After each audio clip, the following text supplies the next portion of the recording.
All right. Hello. Thank you for joining us on Colloque, where we provide education, information, and affirmation. I am Dr. Zanu Gordon, your host. Today, we speak to Reggie Mitchell, an international educator and professional.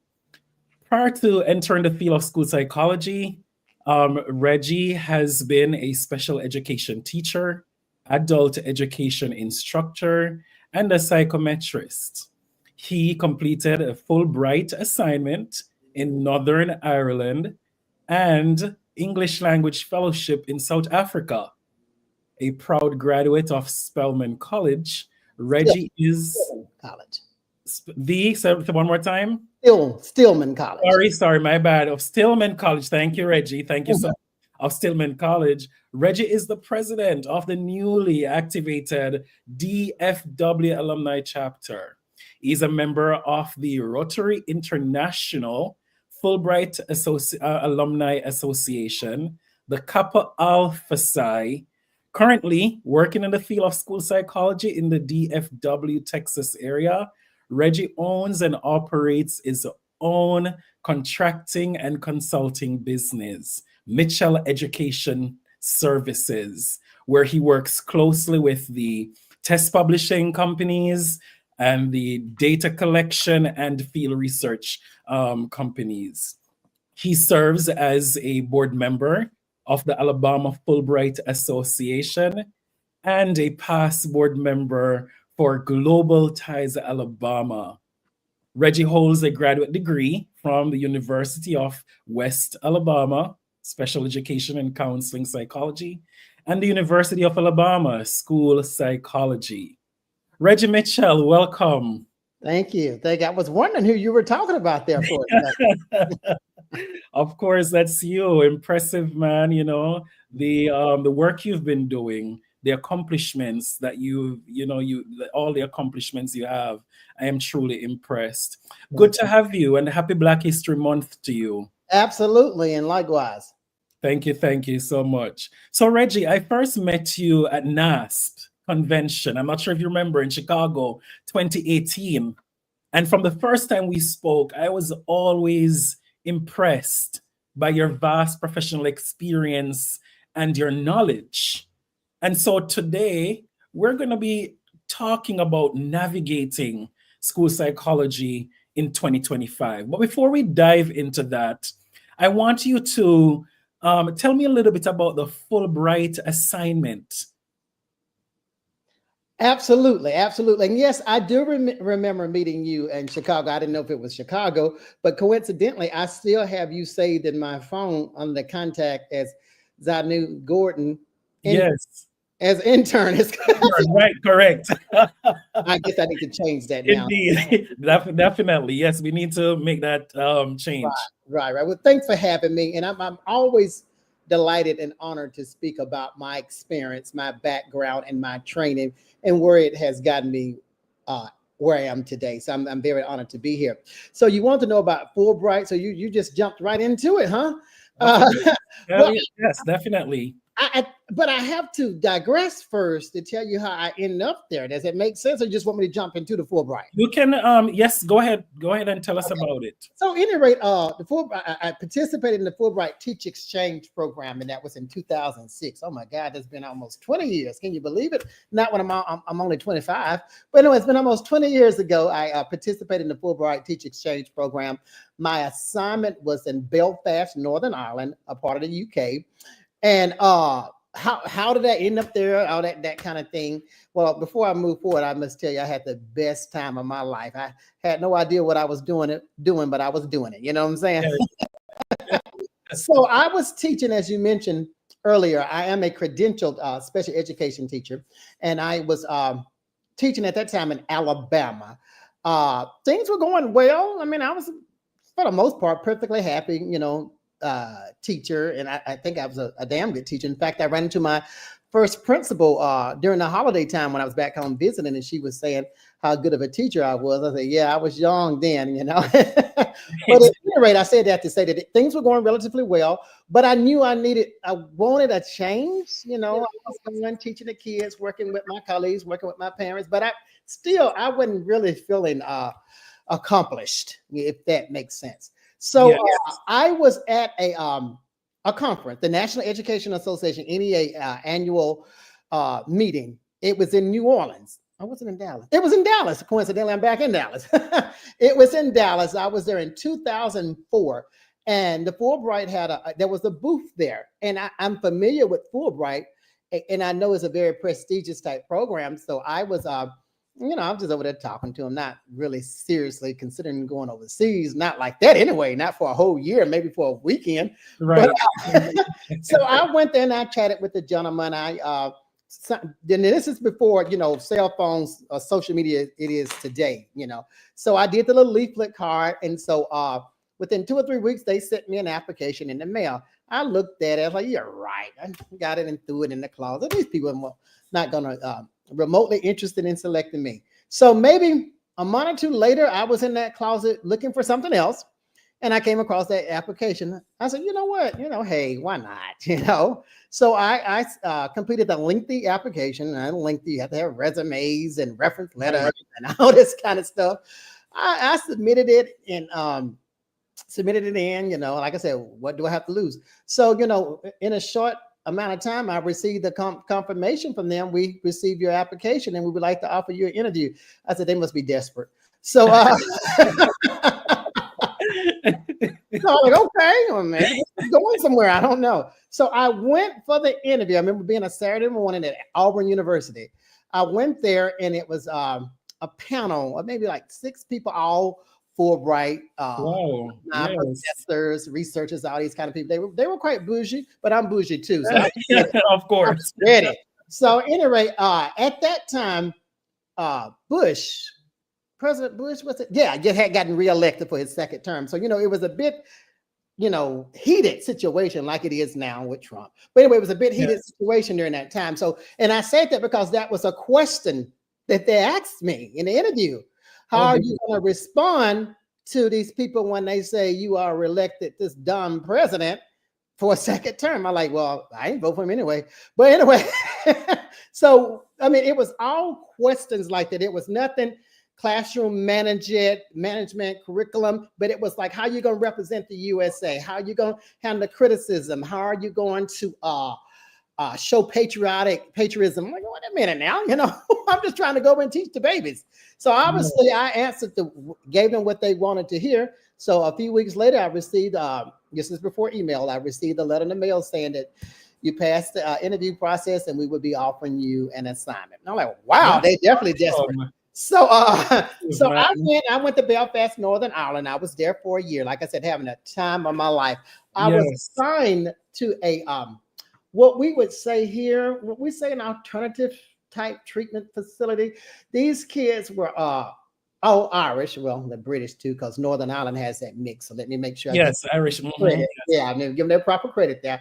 It was a mix of Irish and British students attending this quote unquote treatment alternative school, okay, because my background is in special education, and at that time I was teaching students with emotional disturbance. I was in an elementary program, so I went there, and this was like a secondary program. We had kids there from like 6th grade on up, and I went there and I was charged with teaching English. Now here I am, America, going over there to teach English, but that's what I did. But I did a little bit more than that. I did some culture classes. I did some dance courses with them. I did some cooking courses with them. So I brought in a mixture of things. I was quite fortunate because during that time, before the big recessions and all the price skyrocketed, I mean, I could catch a round trip flight to London for $50. You know, you can't get from Texas to Houston for $50 these days round trip. But anyway, I mentioned that because that was a part of my experience that I would never forget. So at the end of that year,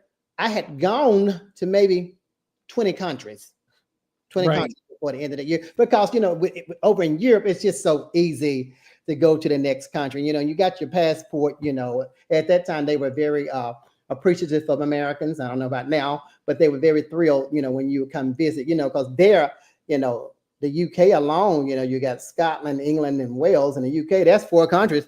Correct. Yeah, you know what I'm saying? You can literally see in a day, you know what I'm saying? But that's something I noticed, that you have worked in Ireland and South Africa, and you visited 50 of the United States, as well as 25 international countries.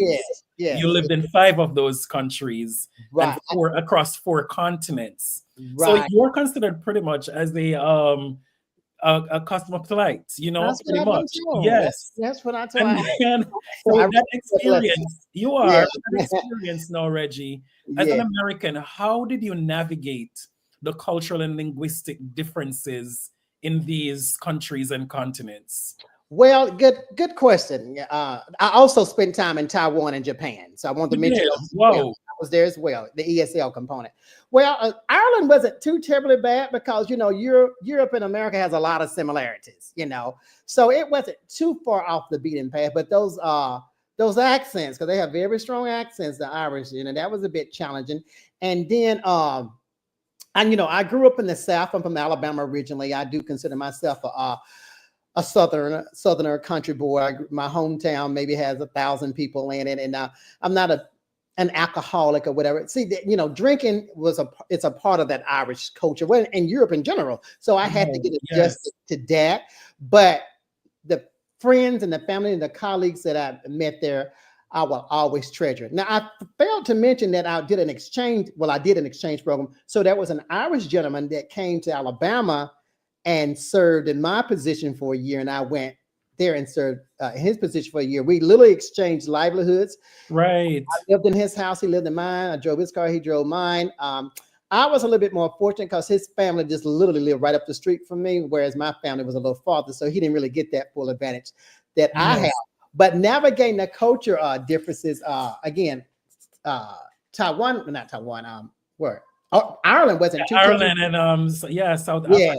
Yeah. Well, in South Africa went either, and then let me get to that part in a second. So I went to Taiwan, and of course, that was a complete different culture. Right. Asian culture, they speak a whole different language. How did you navigate that? How did you? It was tough in the beginning, but I had my co-teachers who were Taiwanese, they spoke English. They really took care of me. They made sure I was good.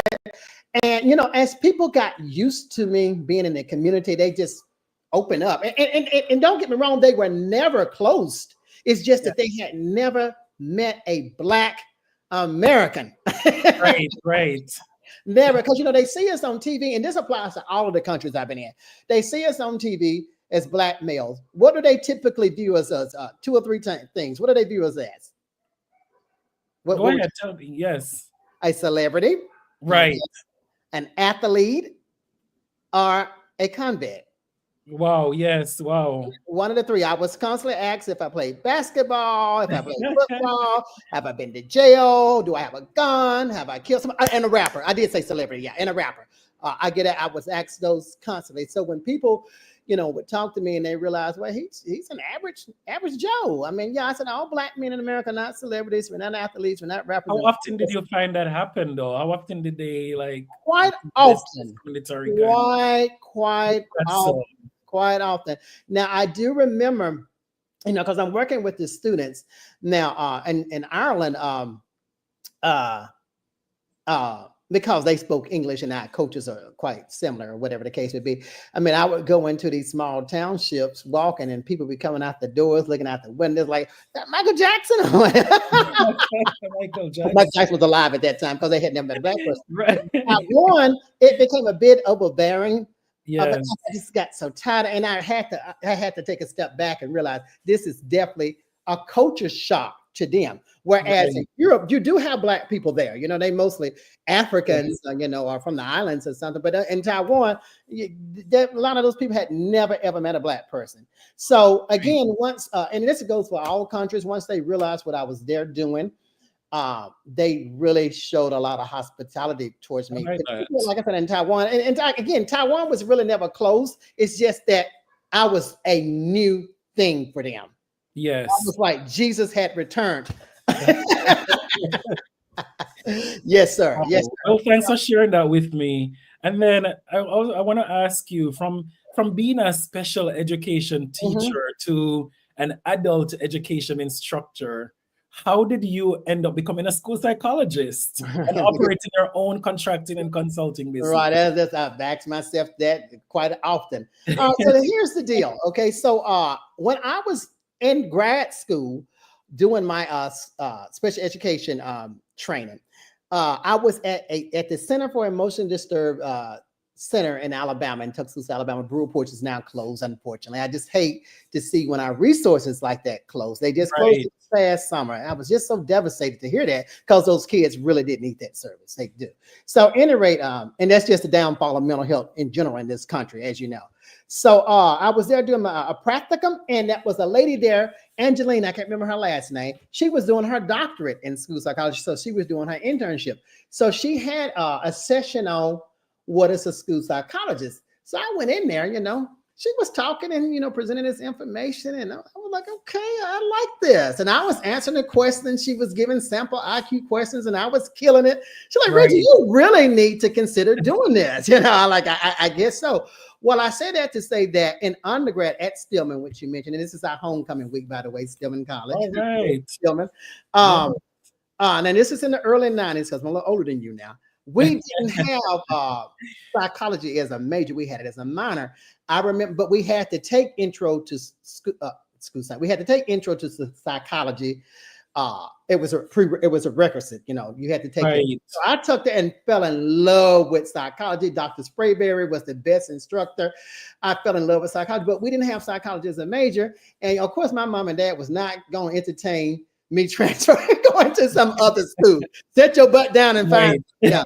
So I finished that program. My bachelor's is in communication. So my first job, and I'm going somewhere with this. My first job out of undergrad was at a mental health facility.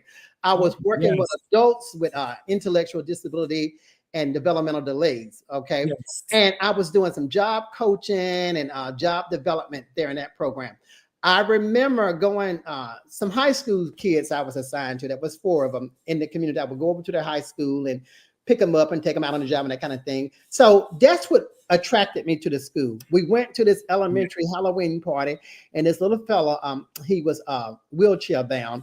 He grabbed me by the arm, and his hand was messy with Oreo cookies and chocolate chip cookies. He put it all on my nice polo shirt. Anyway, he like, what is your name? Wow. Yes. So to this day, I wonder how's that kid, if he's still alive. To that day, that still resonates with me, and it touched me. So that's what inspired me to go into special education. I like that. Wow, that's a powerful story. Right. Yes. So I did special education. I was a special education teacher for 10 years. I was doing adult education part-time because the director at that time, I had met her somewhere, and she was impressed. She's like, oh, I'm hearing all this great stuff about you in your classroom. I need an adult education instructor. I'm like, sure. But you know what you find in those adult ed programs? You find that a lot of our students who were in the special ed programs have transitioned over to the adult education program. And one thing our director liked about me, well, us in general, those of us with special education backgrounds, because we know how to individualize our instruction. Yes. And she would bring a lot of special education teachers on for that aspect. So I did that. And then school psychology was still on the back burner in grad school. I would take a class here and I'll take a class there. But at this point, I've gone overseas. I was overseas 6 years, just getting my life. So I decided to, my last year I was in Japan working for the military, the Department of Defense Education Activity. And that was one of my least favorite activities, jobs, I should say, because I was working on a military base. I don't have military experience. It was a bit challenging. But then I decided, hey, it's time to move on to something else. And like I said, school psychology was sitting there. So I finished that year. I think, while I was there, I enrolled, because at this point, it's 2011, 12. The virtual online programs are picking up now. You know what I'm saying? Yes, yep. I enrolled in absolutely a psychometry program at the University of Alabama, Birmingham. And I finished that program, and I came home and I worked as a psychometrist. Now, for those who don't know what a psychometrist is, and it depends on the state you're from, but in Alabama, you cannot work as a school psychologist unless you have an EDS, an education specialist. on the master levels, which where I was, you work as a psychometrist. So I did that for about 3 or 4 years. And eventually I went back and did my specialist in school psychology. And that's where I am now. Absolutely awesome. And school psychology is it's a phenomenal career. School psychology is the career that pretty much helps or supports teachers in teaching and children with learning. And we do so much as school psychology. That is why I truly like school psychology. So now we're going to go into navigating school psychology in 2025. A time where we're seeing new government changes in policies. There is a shortage of school psychologists. There is AI technology and school psych burnout. So these are just a few of the issues that school psychologists are navigating in 2025. It's a challenging landscape that requires adaptability, resilience, and a forward-thinking approach. So some school psychologists are now more than ever called to be innovators, finding creative solutions and meeting the diverse needs of students while addressing systematic issues that we're faced with.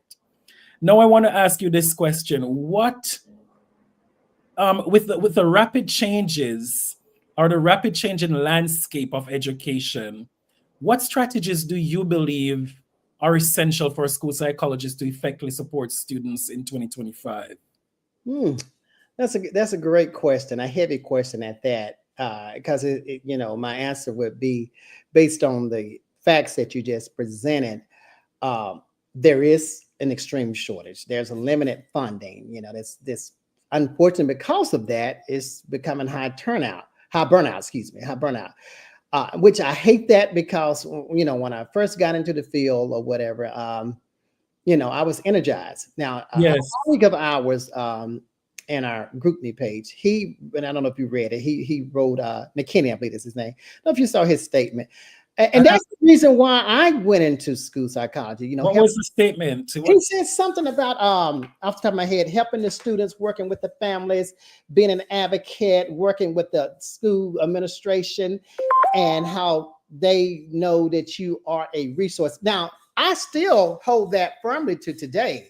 Now, this district that I'm currently working with, it started out a bit rocky, but everything he just said has revealed to be true for me today. It's going extremely well now, believe it or not.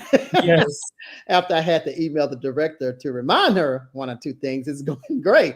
But at any rate, what was the question again? I'm sorry. No, that's okay. Yeah, so what we're talking about is the strategies that we think are essential right now to support students effectively in 2025. Okay. Yeah. Well, what we have to be, and particularly as males and males of color at that, we have to be steadfast. Yes. Okay? We have to continue to be leaders. We have to continue to be flexible, okay? Because at the end of the day, we have fought for our rights at the table and we have earned them, but we still have some colleagues who don't think we belong there, okay?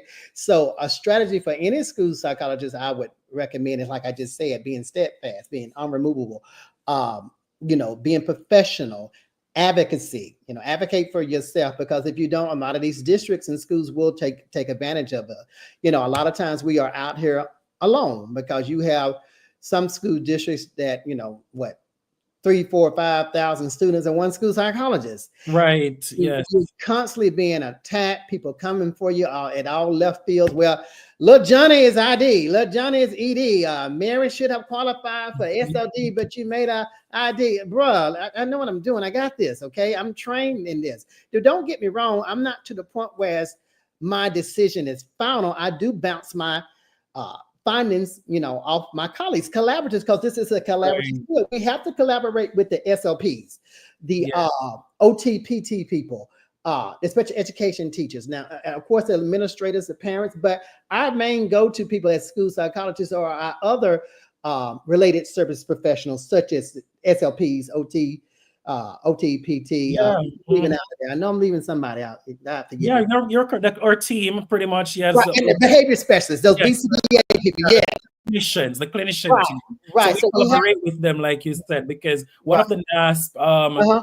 domains is pretty much our role is to have consultation and collaboration. Right, And so as school psychologists, we are trained to understand right, varied models and strategies right. of consultation and collaboration. So Absolutely. we are well, trained. We know how Mhm. to have those consultation, those collaborative conversations, and use that approach to reach to appropriate decisions. So Absolutely. Absolutely. totally agree. Right. And see, here in Texas, we also have education didacticians, which you know that because you spent some time here in grad school. So they are a part of that consultation collaborative approach as well. So Yes, communications is key. You got to be able to communicate with your colleagues. You cannot do this alone. I hear some school sites say, hey, I do this and I do that. I don't see how, because right. you have to be able to be flexible and communicate with your colleagues.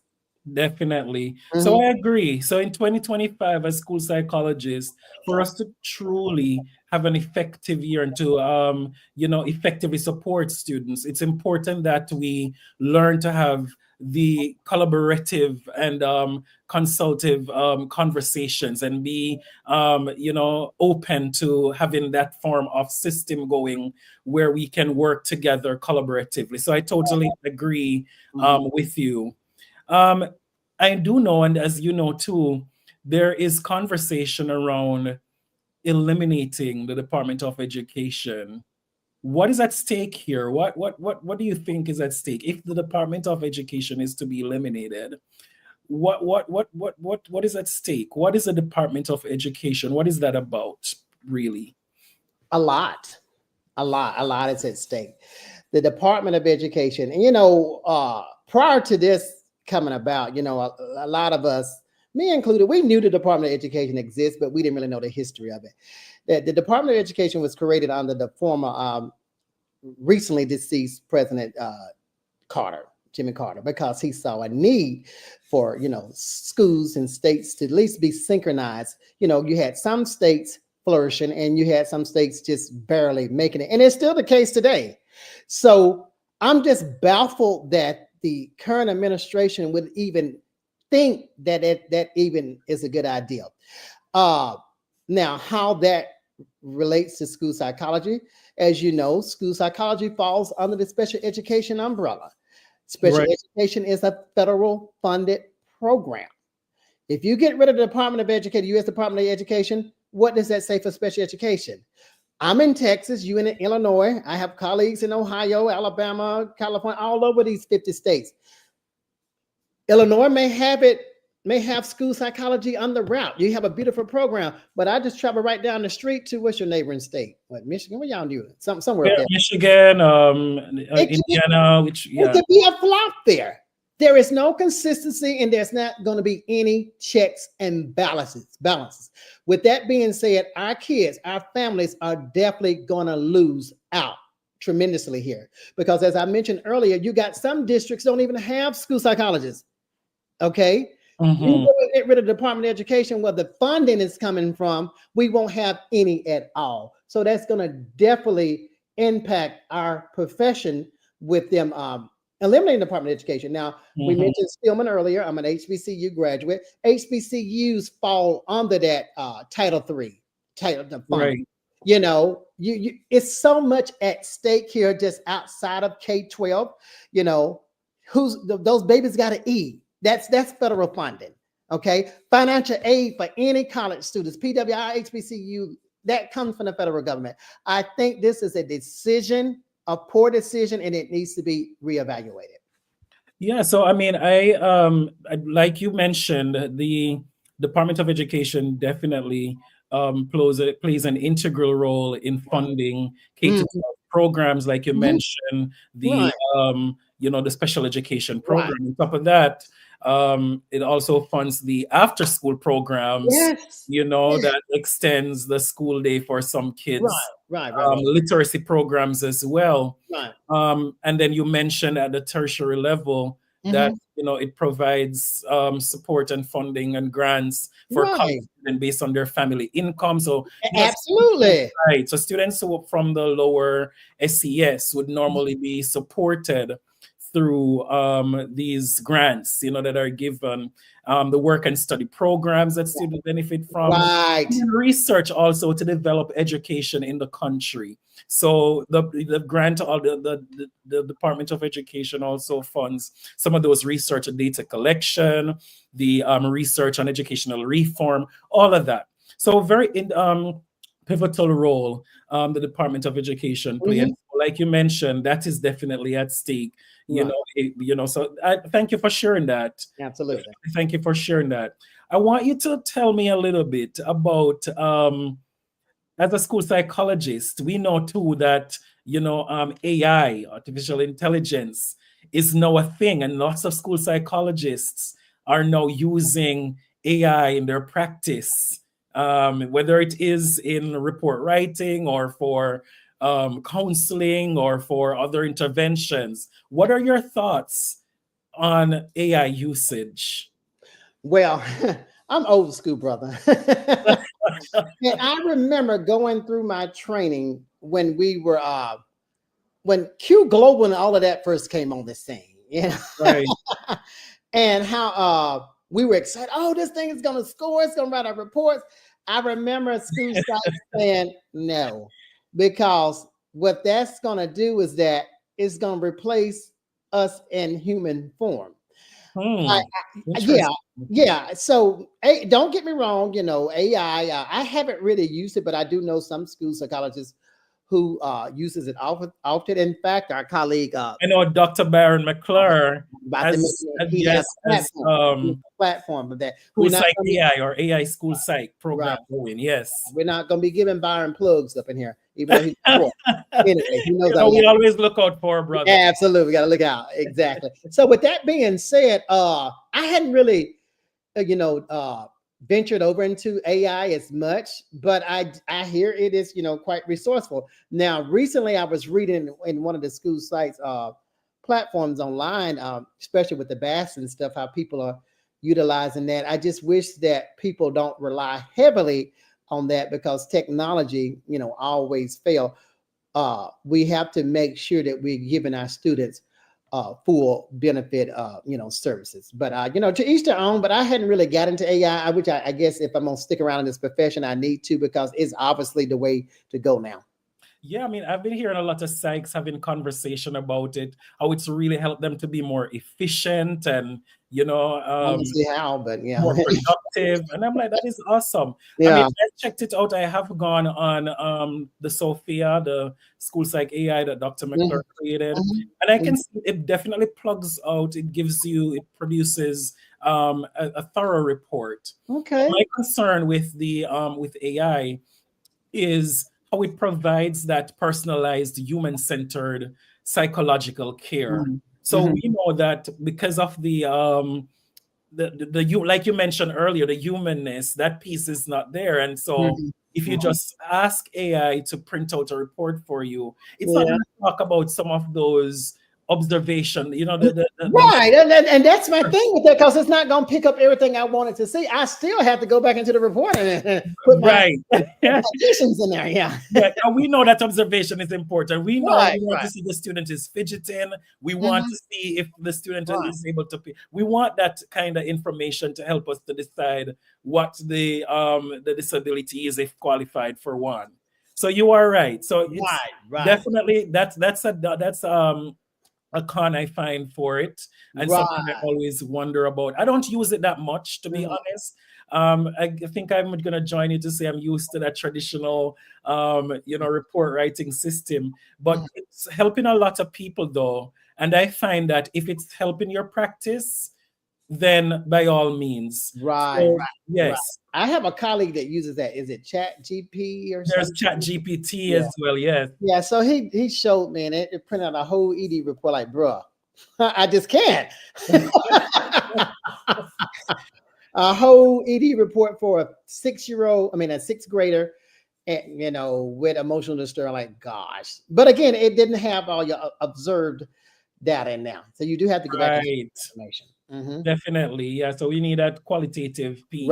Absolutely. So we definitely need that. And then something I've always wondered too, and probably you would know some about this, is what is NASP stand or as it relates to the use of AI? And NASP is the National Association for School Psychologists. Do you know if there's any ethical or legal concerns around the usage of AI?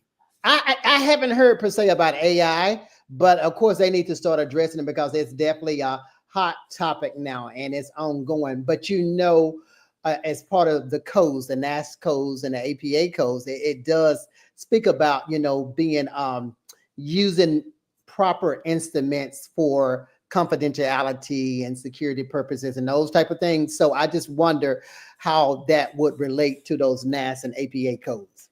Right. And so that's my consideration. And that's what I would say to school psychs who are using it. Definitely look at what the policy of your district is, or what is the NAS policy as it relates to the usage of AI. Because like you mentioned, NASP has Domain 10, which focuses on the legal, ethical, and professional practice. So we want to ensure that whatever technological tool we're using is definitely aligned with the policies that govern school psychology. Absolutely. Yes. So, Reggie, I also want us to talk about this shortage a little bit more that was mentioned earlier of school psychologists.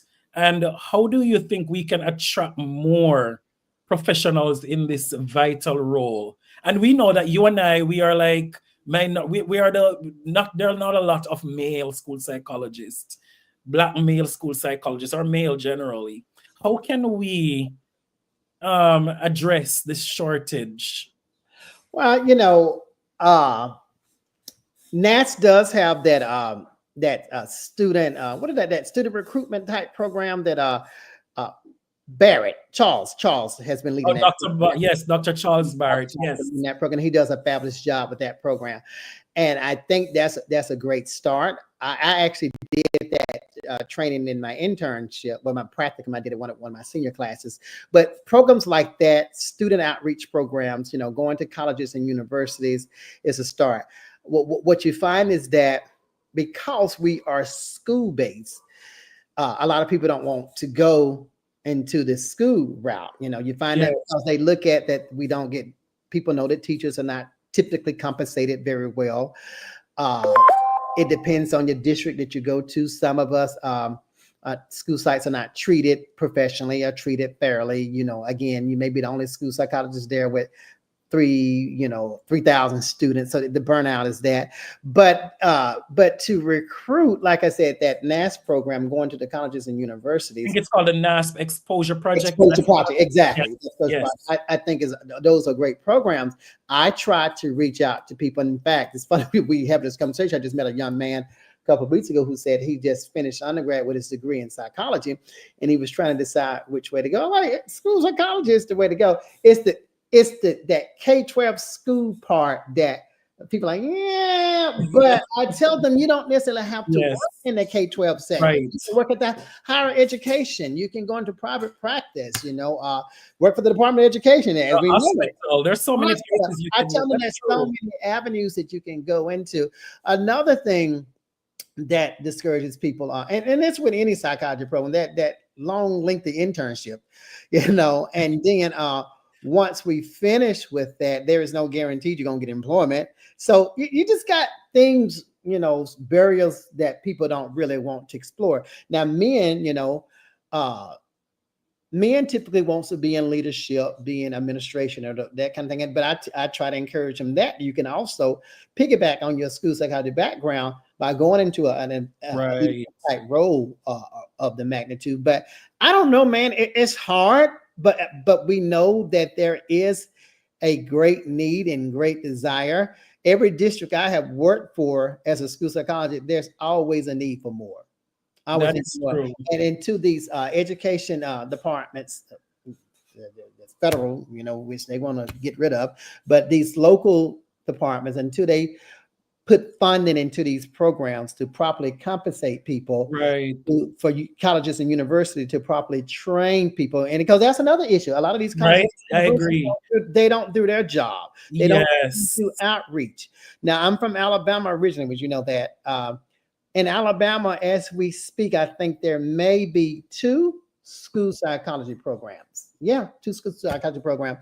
And the one I finished, it could stand for some improvement, but we don't do a good job with outreach and definitely don't do a good job with follow up. Once you finish, you never hear back from them again. You don't know if you I did. was trained in Texas, and I must say that my Uh-huh, training program was very robust. It uh-huh, was a very, very well structured program. uh-huh. So I am really grateful, for the training that I received. But you are right about some of those factors that are affecting how, Mhm.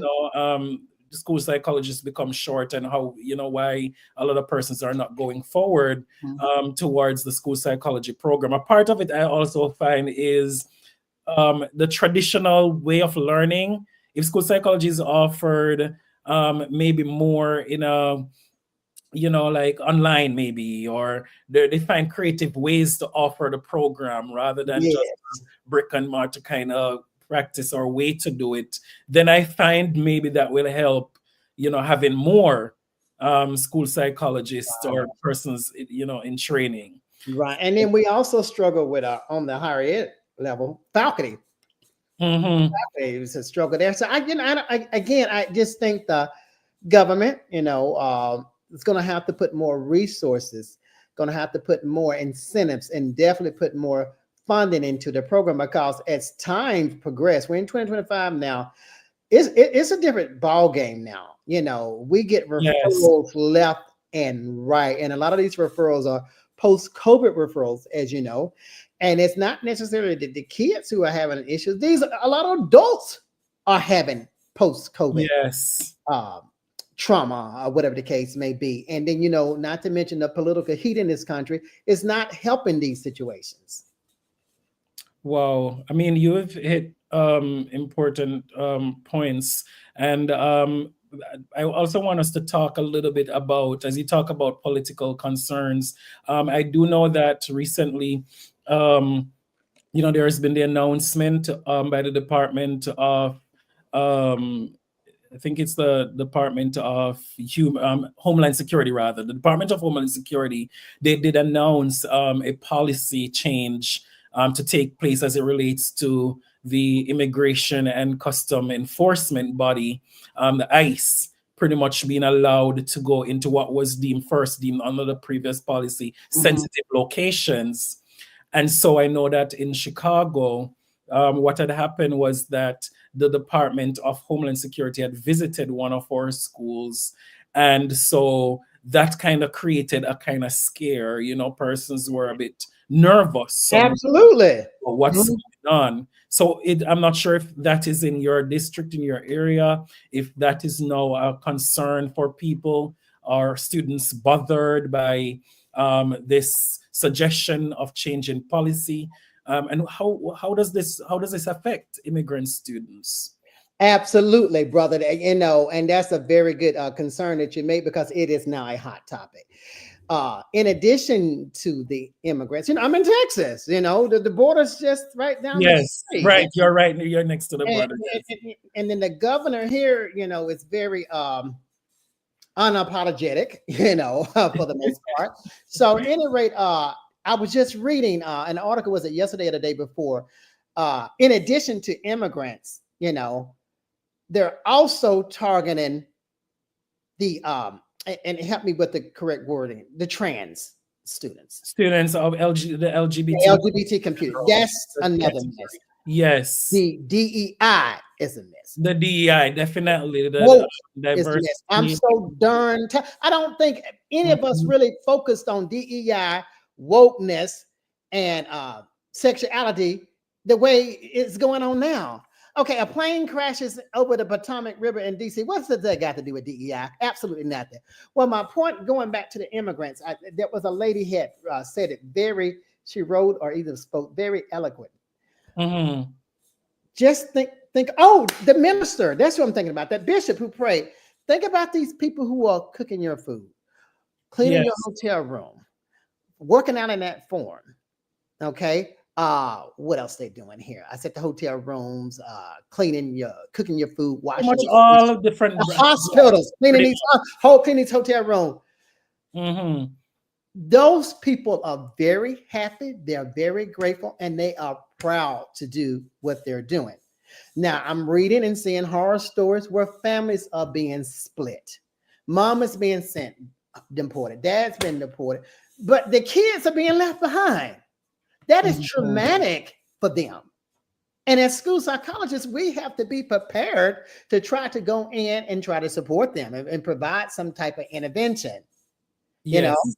But how am I to comfort um, uh, uh, one, or just Gabrielle, I'm trying to think of, what, Just a name. Yes. you know what I'm saying? That's okay. Yes. When their mom and daddy has been deported, they don't, they're in Right. jail. They don't know when they're going to eat, their next meal coming from. They may speak English, but grandma speaks Spanish. It's a language culture barrier then. Those poor kids, you remember when No Child Left Behind came out on the President Bush's administration? We are definitely leaving children behind now. Everything that we have fought for in this country has really turned around.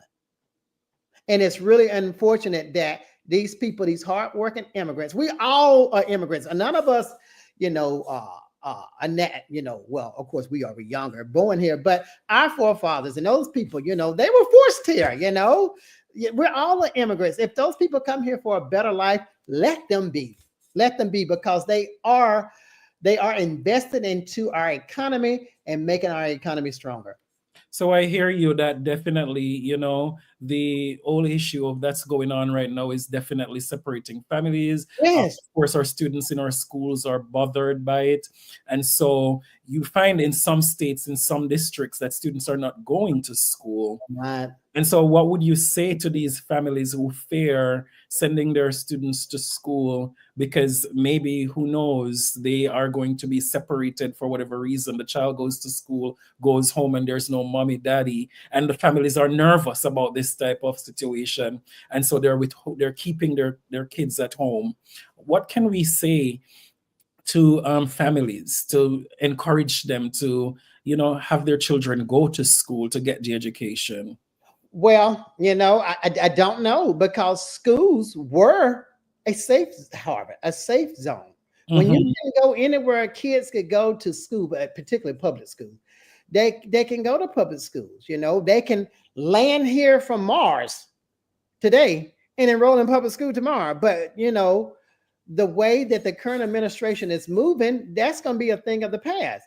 So when I started teaching, started my education career in 1999. I don't even know if you were born then. But, you know what? it was, again, going to school, being at school was a safe haven. You got your 2 meals, breakfast, lunch, even some of them send food home for dinner. Your teachers, was there. They cared about you. Administrators cared about you. You was involved in social, emotional activities, extracurricular activities. But now the government is getting rid of a lot of those programs, washing those programs down. They didn't want kids getting free lunch anymore. This is ridiculous. So I just, I think that's a hard question to answer right now. What do we tell these families? Yeah, I mean, it's I definitely understand where the families are coming from when they're nervous, they're fearful. Right. And so I believe as a school, as community, we just have to provide resources where necessary. We do. And also reassure families that, their education, their immigration status is protected at school. Absolutely. Schools are not going to share that type of information with anyone, So it's definitely a safe ground. Policies haven't changed yet. And so it's a protected area, like you mentioned. And so families are definitely encouraged to send their kids to school.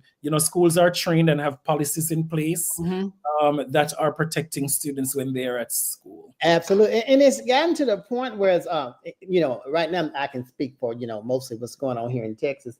I don't know if you read here recently that, the governor, they're sending out these watchdogs to these schools, particularly after the LGBT community. Are you familiar with this situation? Oh, tell me more. I haven't heard about Okay, so it. anyway, it's a local district here in the DFW area, urban, where I done my internship. In fact, Right. I so know that school district. yeah, the governor sending out. Yes. I don't know if watchdog is the appropriate word, spies or whatever.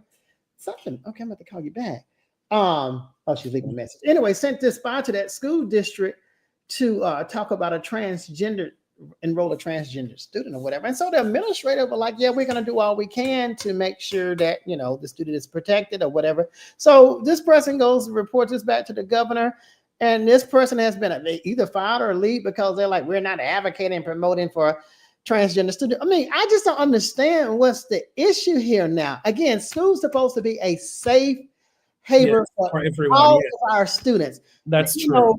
Gay, straight, whatever your case may be, it's supposed to be a safe zone where you go and get educated, you get fed knowledge, you feel safe and secure. But now it's getting to the point whereas, why would I even want to go to school? If the governor is sending, watchdogs and spies out, that even makes it harder for the employees, the teachers, the administrators. Right. It's just, I just don't know what to say, bro. Yes. And so in 2025, there are lots of issues that we will have to navigate. And so to navigate these issues, we're going to have to work together, collaborate, like you mentioned earlier, as school psychologists across the country, attend these conferences where necessary, and gather resources so that we can continue to be relevant in our schools to support the students during this time, that we're going through. And so the last question as we wrap up, because we're coming as we're coming to the end, I know as school psychologists, we can do so much. We fall under a big umbrella, and we're talented people. We can do so much. And so burnout is possible. It is. Being a school psychologist. And burnout is a significant risk in this demanding environment that we are in, making self-care and professional support networks vital for sustainability in our field. So what are some suggestions you have on how we can prevent burnout among school psychologists? Yeah, well, I'm actually dealing with that now. And it's because, I've been in education in general. This is my 25th year. Again, you probably weren't even born. So this is my 25th year. Now, I have mentioned to you all multiple times, it's a different playing field in school psychology versus being a classroom teacher. I didn't have all this drama as a classroom teacher as I have as a school psychologist, but a colleague of mine, a former teacher, school psychologist now, she said, because, as a teacher, you were responsible for your caseload, your 20 kids on your caseload or whatever the case may be. Well, as a school psychologist, if you assign to 2 or 3 schools, and each school got 1,000 kids in it, your caseload has more than, it's triple, what I'm saying? Right. Well, anyway, and I contemplate with this daily. It's a personal, I guess, conviction or whatever the case may be. I enjoy what I do. Believe it or not, I really enjoy what I do. I love being a school psychologist. Yeah. Now, of course, I can learn more. I don't profess. We all can learn more. That's everything or whatever. But you have to be able to leave work at home. Now, I know that's leave work at school. I know that's hard. Like I'm about to write 2 reports when I get off the phone with you tonight. But because we got to do what we got to do. But you got to know your balance. You got to know your level. You got to know your limits. It's not required that we do work at home. It's not required. But in order to be professional and get things done, we typically have to do that. But know your limits and know how far to go. Don't be disrespected and don't disrespect others. Treat people as your equal. Carry yourself and present yourself as a professional. People may still try to challenge you, but always keep your professionalism and always try to keep a positive outlook, because it's hard out here. It is hard, especially when we're dealing with some of these kids' situation. You go reading their history, like, oh my God, and I think I got it bad. You know what I'm saying? A like 8-year-old kid, has gone through all of this, and and dad, and when I read things like that, I am fortunate to be able to help, and I'm fortunate to be able to reflect on my background and livelihood to know that I'm blessed to be where I am. So again, you know, keeping a positive outlook, being professional, Yes. knowing your limits, that helps. Absolutely. Thank you so much for sharing that. And I remember you gave the presentation at one of our recent conferences. He's my brother. He's not heavy. Yeah. And so Oh, I forgot about that. you remember that? I'm doing too much. Yeah. That presentation was well received. Right. It was a full room of school psychologists, Yes, you and will. you shared, and we, we had the opportunity to talk about how we are feeling, check in with each other. And so I want to add to what you share that we just need to have that community, A support group. a support group. Take away yourself sometime from all the work, put it aside sometimes, and find your people, and have these conversations going and all of that. That too, will help to prevent the burnout that people are experiencing. Absolutely. Okay. So ladies and gentlemen, Reggie Mitchell, international professional and school psychologist. Reggie, you've shared a lot on how we can navigate school psychology in 2025. Thank you so much for joining me today. We will continue to bring information, education, and affirmation on Colloque. Until next time, I am Dr. Zanu Gordon, wishing you well. Good evening. Bye-bye.